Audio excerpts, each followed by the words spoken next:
महाराज, जिस व्यक्ति की बीमारियां समाप्त नहीं हो रही हो, लगातार बीमारियां घेरे हुए हैं और बीमारियां चल रही हो, बहुत बीमारियां चल, एक बीमारी से निपटे दूसरी लग गई, दूसरी बीमारी से निपटे तीसरी लग गई, तीसरी से निपटे चौथी लग गई। महाराज, वैकुंठ चतुर्दशी के दिन तंत्र विद्या, देव विद्या, अघोर विद्या, रतन विद्या, सारी विद्याओं का स्मरण वैकुंठ चतुर्दशी के दिन अच्छी अच्छी विद्या सब नारायण और शिव का स्मरण करती है। महाराज,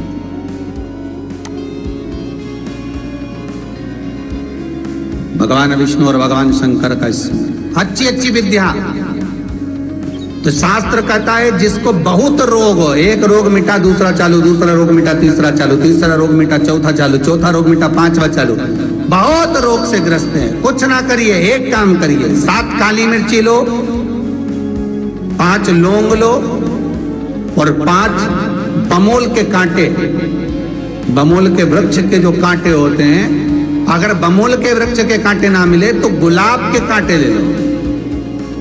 कांटे लेकर उसको एक लाल पोटली में, एक लाल कपड़े में, छोटे से टुकड़े में उसको बांधकर, जो व्यक्ति बीमार है उसके ऊपर से हरि और हर का, भगवान शंकर का मूल मंत्र का स्मरण कर। अगर कोई मंत्र, गला पकड़ रहा है, अगर कोई मंत्र ना हो महाराज, तो श्री शिवाय नमस्तुभ्यम और ओम नमो भगवते वासुदेवाय, इसका स्मरण कर कर आप 21 बार उतार कर उसी व्यक्ति के सामने बाहर, घर के बाहर उस पोटली को जला दीजिए। उसकी धुआं उस जीव को लगने जो निरंतर बीमार पड़ रहा है, निरंतर।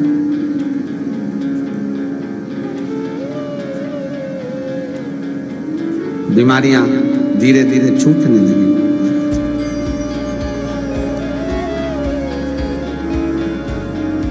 धीरे धीरे समाप्त।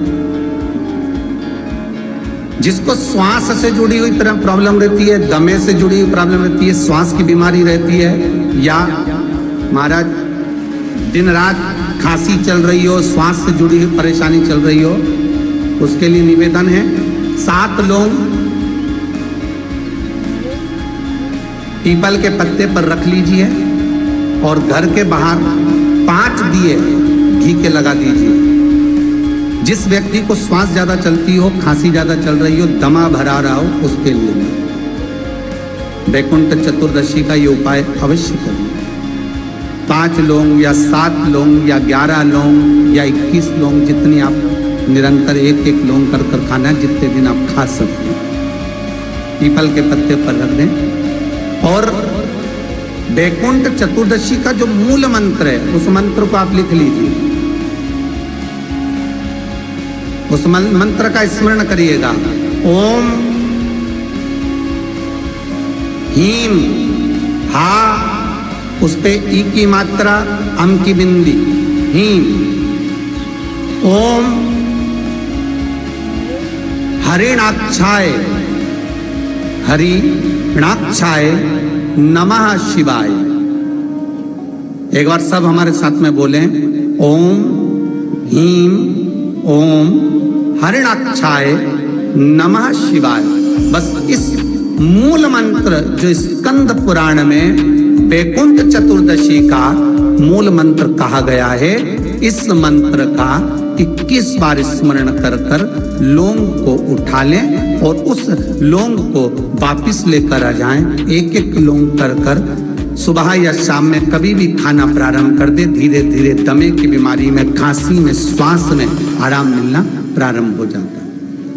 पर इस मंत्र को वैकुंठ चतुर्दशी के दिन रात्रि को जब आप 11 बजे से लेकर 12:30 के बीच में, जब पीपल के पत्ते के ऊपर जब आप लौंग रखें, पीपल के पत्ते के ऊपर जब आप लौंग रखें, उस समय पर इस मंत्र का 21 बार स्मरण होना जरूरी है।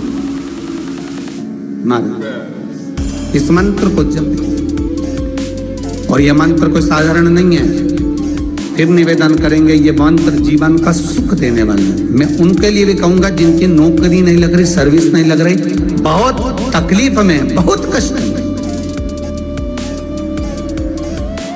और खूब हाथ पैर पटक रही है, कहीं नौकरी लगी नहीं रही है, लॉकडाउन हुआ जब से तो घर में ही बैठे हो महाराज, उनके लिए भी है महाराज। एक कमलगट्टा हाथ में रखिए, किसी जलाशय के पास में, अगर जलाशय दूर हो, नदी, तालाब, बावड़ी, कुआं ये सब दूर हो, तो घर में ही एक तांबे के कलश में पानी भर लीजिए और कलश के पास में एक कमलगट्टा जो हाथ में रखा है उसको जल पात्र के पास में रखकर 7 दिए घी के लगाएं, 1 दिया चौमुखी सरसों के तेल का लगाएं महाराज, उसको रख लें और कमलगट्टा पास में रखकर जो मंत्र अभी आपको बताया, ओम हीम ओम हरिणक्षाय नमः शिवाय, इस मंत्र का जप करें 1 माला और अपनी कामना कर कर वो कमलगट्टा अपने साथ में रख लें। जब किसी एग्जाम को देने के लिए जाएं, जब किसी इंटरव्यू को देने के लिए जाएं, वो कमलगट्टा आपके साथ लेकर जाएं, आपको सफलता प्राप्त होगी। जब फॉर्म भरें तो उसको